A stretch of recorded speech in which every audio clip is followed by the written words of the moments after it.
Coca-Cola spend endless billions on advertising every year, but will never once try to sell you on their products. They sell an idea: happiness, harmony, togetherness, but some would say it's a distraction from the disturbing truth. There were a lot of serious accusations against the company that they've caused disease, droughts, exploitation, and much, much worse. So, buckle up, we're going on a journey through K's incredible history, spanning 3 different centuries. We'll be examining how Coca-Cola really became one of the most recognized brands ever, and at what cost, because one thing for sure, you don't build an empire selling sugar water by telling people the music.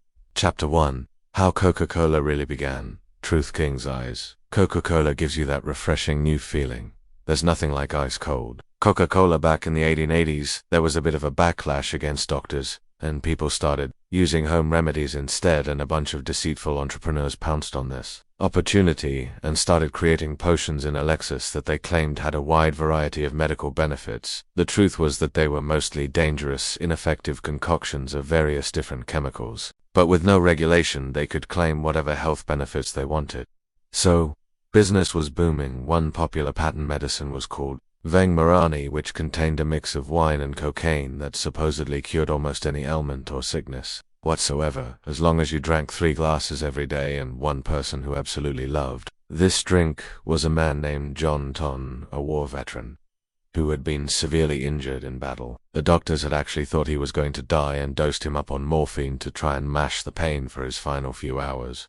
But John somehow survived. However, he did develop a serious morphine addiction, which is why when he discovered Vin Mariani, he became hooked on the drink. He thought it was helping him overcome his morphine addiction, and of course, after drinking it, he really did feel better. But that's not because it was medicinal, it's because it contained wine and cocaine. But since Tan loved the drink and he was a chemist himself, he decided to create his own version, and in 1884 he launched French wine Coca, which was basically a rip-off of Vin Mariani with a couple more ingredients added, and yet this knockoff drink would soon become Coca. Now, to be fair to Tan, he wasn't some snake or salesman trying to deliberately rip people off. He really believed in his products. However, Pim Button's timing was terrible. Just a year later, Prohibition hits with many states banning alcohol. Pim had to take the wine out of his drink and replace it with carbonated water, but this left the drink tasting very bitter, so he added a huge amount of sugar to counteract that. Now that the wine was removed, he could continue selling French wine Coke,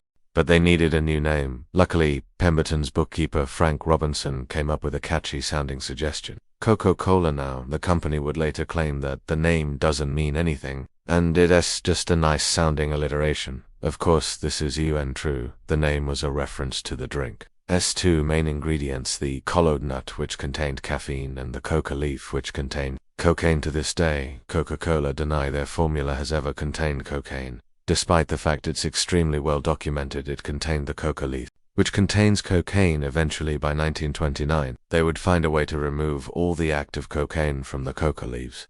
Once it became clear that cocaine was quite a magical medicine, they first thought, but back in the 1880s, nobody was worried about the cocaine in the doctor. So now that the wine had been removed, Coca-Cola could continue being sold. The only problem is not many people were buying it. Pemberton was still trying to sell people on the medicinal aspect of the drink. Early ads for Coca-Cola described it as a harmless, wonderful brain tonic that relieves headaches and upset stomachs, but sales were slow because there were countless other patent medicines offering the same thing, so Coke didn't really stand out. Meanwhile, Pemberton was becoming increasingly ill. His pain was worse, and his addiction growing stronger, and by 1888, John Pimpton was dead. The tragedy is he had absolutely no idea that his drink would soon become one of the most well-known drinks on the entire planet. Chapter 2. The spectacular rise of Coca-Cola. Right before Tan died, he sold the company for $2,300 to an ambitious workaholic named Asa Candler. Candler then began buying out any outstanding shares owned by other people, so he could have the company fully under his control. Later investigations would find that C may not have really bought all those shares, as some of the documents contained forged signatures. We may never know exactly what happened, because Candler then had the early records of the company burned, most likely to cover his track. But all that was irrelevant, because by the 80s, Candler was fully in charge of Coca-Cola. Drink wasn't actually that popular at first, so Candler started filling the town with Coke-branded banners. billboards and placards. They even painted the logo on barns and basically plastered the Coca-Cola logo on anything they could, so people started seeing the logo everywhere they went. But one of Coca's first strokes of marketing genius was to contact every pharmacy in the area, get a list of their top customers, and send them a free coupon for Coca-Cola. The logic was that by giving people a free trial, they'd become customers for life, especially since the drink contained several addictive chemicals. However, it soon became clear that advertising Coca-Cola as a medicine was the wrong strategy. Rather than just market to people who were ill, they marketed to everyone by simply positioning it as a tasty, relaxing drink that anyone could enjoy. This had the added benefit of Coca-Cola from the patent medicine industry, which would soon face a lot of scrutiny once people realized that most of their claims were complete lies. Coca-Cola's mass marketing strategy was a huge hit as the SES started to grow rapidly. Candler reinvested more and more money into advertising, and even started paying movie stars and athletes to endorse the drink. Coca-Cola, yes sir, so much of Coke's success has been about creating such a positive, wholesome image in people's minds of what the drink represents. And what better way to do that than pay popular celebrities to recommend drink? They even started heavily featuring Santa Claus in their ads at Christmas, always holding a Coke to make the connection in young kids' minds between Coca-Cola and the joy of Christmas. Of course, none of this marketing may sound particularly special, but at the time it was. Coca-Cola pioneered many marketing strategies that soon became commonplace. For example, sex sales may be an advertising cliché these days, but very few mainstream companies exploited this as much as Coke did with their use of Coke. Girls, attractive women who always had a Coke in hand. Coke even created a statistical department to analyze car traffic and movement in supermarkets, so they could determine the most effective places to put their ads. And as new technology was introduced from radios to TV, Coke was always ready to throw money into advertising on these new mediums to ensure everyone everywhere knew about its product. Initially though, Coke was mostly sold in soda fountains. This allowed Coke to save huge amounts of money because they simply had to distribute the syrup and then it would be mixed with carbonated water by whoever was selling it. So the shipping and distribution costs for Coke were much lower. But then one day, two lawyers named Benjamin and Joseph came to Asa Candler with an idea. Let us bottle it. Candler thought this was a really dumb idea. Bottling was very expensive and complicated. Benjamin and Joseph said they would take on all the cost and risk themselves. So Candler agreed and signed a contract granting them full bottling rights for Coca-Cola for just a nominal fee of $1. Candler figured he had nothing to lose in the unlikely scenario that this bottling idea actually went well. It simply meant he would sell lots more of the Coke syrup. Of course, as we now know, bottled Coke was an unimaginably huge success. Customers loathed to bottle Coke, so at first this was great for Chloe. It meant the bottlers were buying loads and loads of Coke syrup from him, and this was a great revenue stream for the business. But there was one very major problem. Because Candler had believed bottle and Coke would work, he put almost no thought into the contract he signed, so there was no time frame set on the deal and no mention about changing the price if the cost to produce the Coke syrup increased. What this meant is that Candler had given the bottlers a never-ending contract to supply them with Coke syrup at the same low price no matter how much the cost of the raw ingredients went up. This would lead to multiple lawsuits between Coca and its bottlers over the next few decades. The Coca-Cola company would end up paying countless millions of dollars to buy back some of the rights that Candler had sold away for just $1.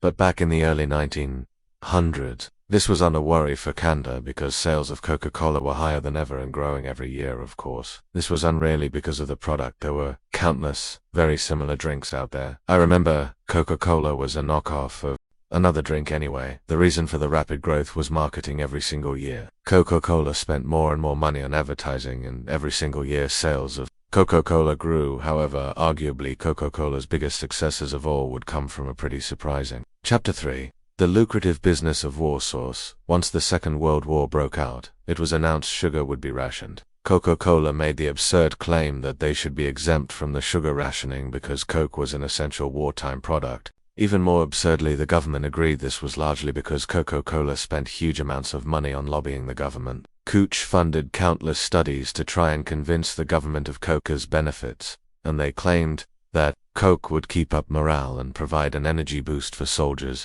Eventually, the US government agreed to appoint a Coca-Cola executive onto the rationing board, who then gave Coca-Cola an exemption from sugar rationing. whilst every other company had to reduce the quantities of sugar they used during the. And Coca-Cola didn't stop there. As president publicly promised, we will see the everyman in uniform gets a bottle of Coca-Cola for 5 cents wherever he is. And whatever it costs our company now by selling at this low price. Coca-Cola would lose money on each drink sold, and yet this decision was absolutely genius. Firstly, in the eyes of the public, and especially soldiers, it created a strong connection between Cooch and the war effort and helped Cooch gain huge public support and goodwill in the minds of millions of Americans.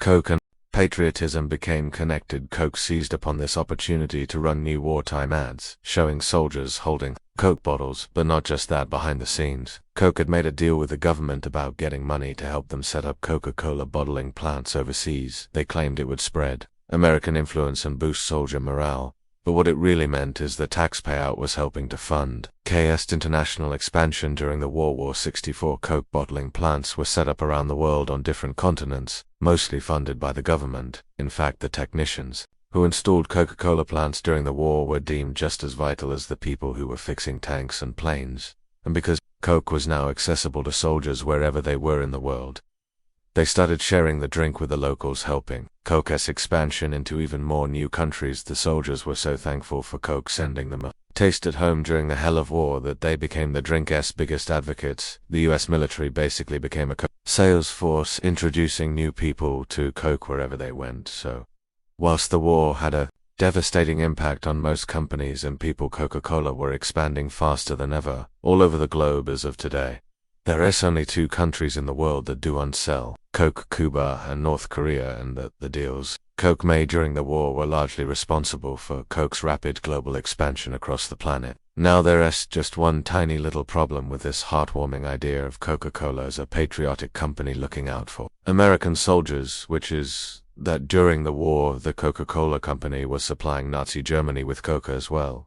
Whilst in the US, Coke were preaching about supporting the troops in Germany, they were busy trying to disassociate themselves from anything American and often showed the Coke logo alongside swears. Coke was even distributed at Hitler youth rallies and advertised on Nazi educational pamphlets. Coca-Cola was literally playing both sides after all. Germany was a huge market for them. However, as the war progressed, restrictions were introduced that cut off the supply for many goods to Germany for most multinational corporations. This meant they couldn't sell their products to Germans anymore. But the head of Cooch's biggest bottling operation in Germany, a man named Max Kai, had an idea to counteract these restrictions. He got local chemists to create a new drink that was vaguely similar to Coke, but rather than being made with the Coke syrup, which could no longer be imported, it was instead made from the leftover scraps from other food produced like apple fiber. This new drink would later be named Fanta, and since so many other drinks had been banned because of the war, Fanta became a huge hit in Nazi Germany. Some sources even suggest that Kith used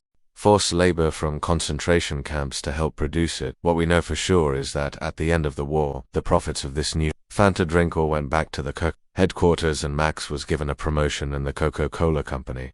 And by 1955, Coke was selling Fanta in many different countries around the world. Of course, like so much of their history, Coke tried to distance themselves from what really lingered. A special deal happened. However, Coca-Cola would never have been able to expand across the world